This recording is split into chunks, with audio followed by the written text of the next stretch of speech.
Hey folks, welcome back to another review with yours truly, Sam Healey, right here on the Dice Tower. Today we're going to be taking a look at this little fella right here, Keepers. This is from Ryder Games and Byron Jorjorian. Byron is a professional photographer, and all of the pictures in this box were taken by Byron. So that's a pretty cool thing. Let's get down to the table and take a look, shall we?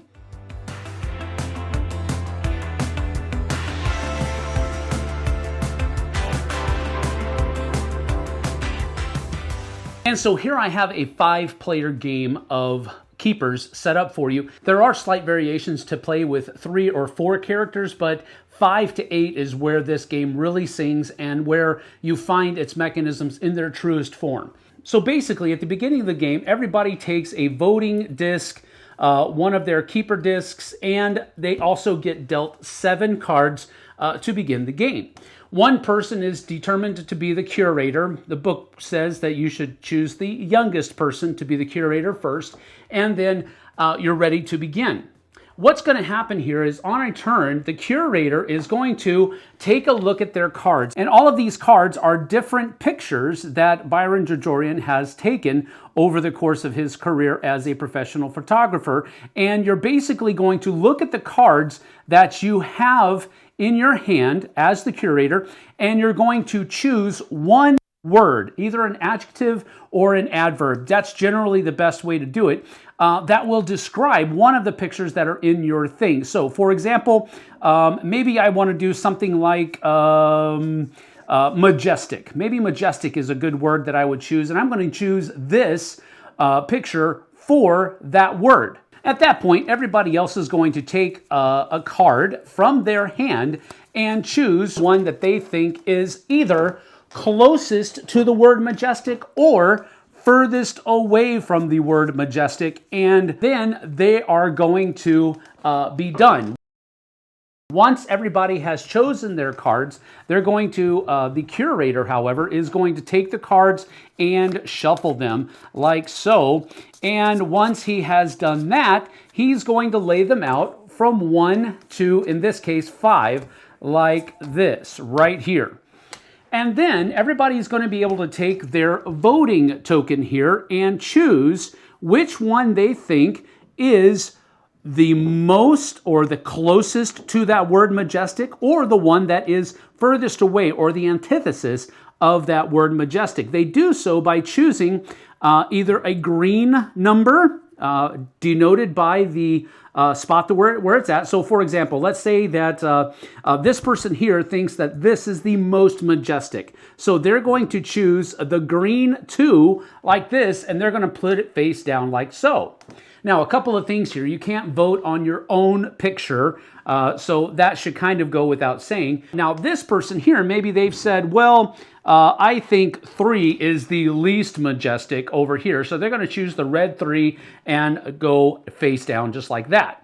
After everybody has chosen, they're going to take their card, their discs here, and they're going to place it by the person that they think best met the criteria for either being the worst or the best majestic picture that's out there. When you have a consensus on which picture has is the most majestic and the least majestic, both of those players are going to take and put it under their token here, just like so.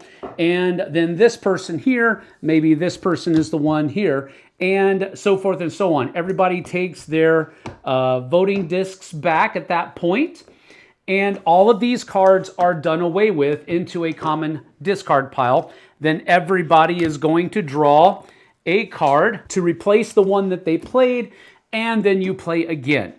This will happen until everybody has had at least one turn being the curator, and then after the end of that last round, whoever has the most keepers under their disc is the winner.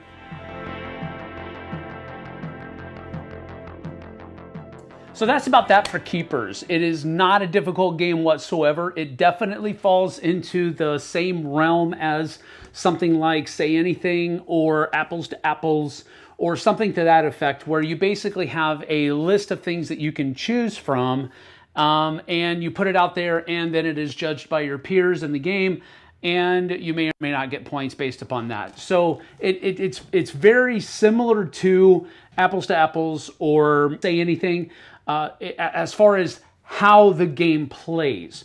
The feeling of this game is much more, if I can use the word elegant, than those other two games. Those other two games are much more of a party atmosphere, whereas this one probably carries less of a party atmosphere and more of a regal atmosphere because of the content of the game. You're not trying to make people laugh, so to speak. You're just basically trying to judge how these pictures look to you based upon the word or words that are given to you. So take that for what it's worth. I think it's definitely supposed to be played with 5 to 8 players, but it can go down to 3 players if you wish. Generally speaking, it gives you the same vibe as an Apples to Apples or a Say Anything, but it just has a little bit more of a refined feel to it than those other party hard atmosphere type games. So let's get to my pros and cons.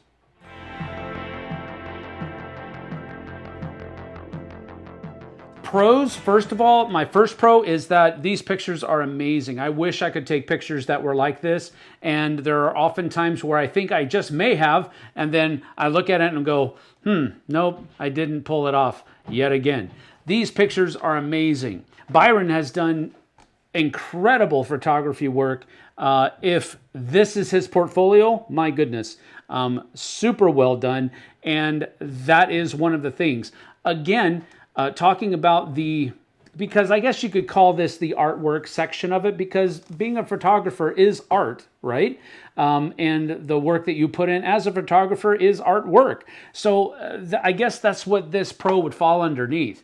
This has amazing artwork, and the artwork are the pictures that Byron has taken, and they're amazing. So that is my first pro. My second pro is component quality is pretty good. These are good components. All of the the vote discs are what you can expect from other things that would have similar components in them. The curator token is a nice little poker chip feeling thing, and all of the cards have a really neat finish to them on the back, and they're of a decent card stock as well. The playmat does get kind of curly on you if you keep it rolled up for too long, so that not really a pro or a con really, but it is double stitched, so that is good, and it's a neat thing rather than just having a board out there. So I think that works well with the components as well. But as far as components are concerned, they're definitely on par for what the industry is currently using as its norm or standard, I would imagine. So thumbs up for that. Gameplay for me is also a pro, and I think that's more because it's very familiar. There isn't a whole lot of new things that are going on here, unless you count that idea of voting on the picture that is furthest away, as well as voting on the picture that is closest to whatever word was given for the round. So I do think that that's a neat little nuance that's there, but I don't think it's so far into the nuance category that it's not something that we don't feel like we already have experienced before. So the gameplay is good, and the gameplay is familiar, and it is fun, but it's nothing new. But it's still a pro for me because it is familiar and it is something that's easily taught and easily done. Now, as far as cons are concerned, I only have one, and it kind of falls into that third pro that I gave. While I did enjoy the play and I did enjoy the time that we had playing this game, the con here is that there's nothing new going on. I don't feel like I've played a new game. I just feel like I've played a different version of a game that I've already played. And while there is some merit to that, there's a level of familiarity that comes with it. It's not anything new. And on top of that, I think that in certain groups, while it's still basically, those other games that I've mentioned, at least mechanically speaking, it doesn't carry the same level of fun that those other games carry. This is less of a party game party game, because you're not going to be laughing and hollering and hooping. And I really feel like that's a con. I think in some groups that are heavily into photography, that will appreciate all of the different pictures that are in this game, I think it'll go over like gangbusters, because people enjoy that and they'll see that kind of hidden gem quality that this game has for groups that are interested in that. To go along with that, and we're kind of leaving the con category here, it does come with a little insert, basically, that if you scan this QR code, you can basically go to Byron's website and you can click on all of the pictures that are in this box and see what were the settings of the camera he took, what were the, and again, I'm not a photographer, so this is over my head, but if you are a photographer, this is something that you might be interested in, knowing, what lens he was using, what time of day was it, what filters was he using, and all of that kind of stuff. So that's another cool thing that's there.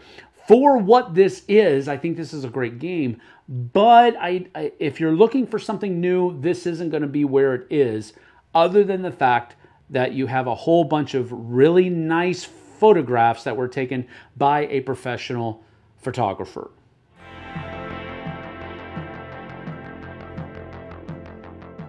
So as far as rating is concerned, I think that this is going to fall at about a 6 for me. Not because it's a bad game. I mean, 6 for me is still above average. And I think the reason that I would still rate it a 6 is because of the caliber of photography that's in this game. That's what brings it to light for me. That brings it up a little bit.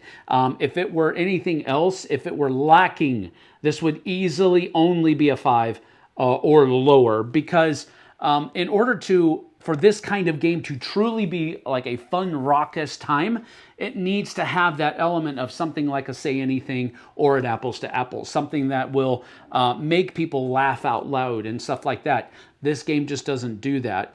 But I still see the value in it because of how well these pictures look. Depending on the day, I might have more fun just sitting and looking at the pictures, much like some would a coffee table book or something like that, than actually playing this game. And again, I don't mean that as a dig. I just think that there will be some groups that love this game, and there will be other groups that say, I have no need for this game because, XYZ games do the same thing and better in their opinion.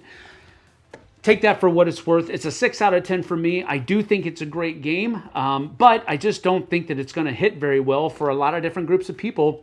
But there's some very good photography in this, and Byron outdid himself for that. 6 out of 10 for me. Thanks for being here. I certainly appreciate you. We'll see you guys and gals on the flip side. Take care.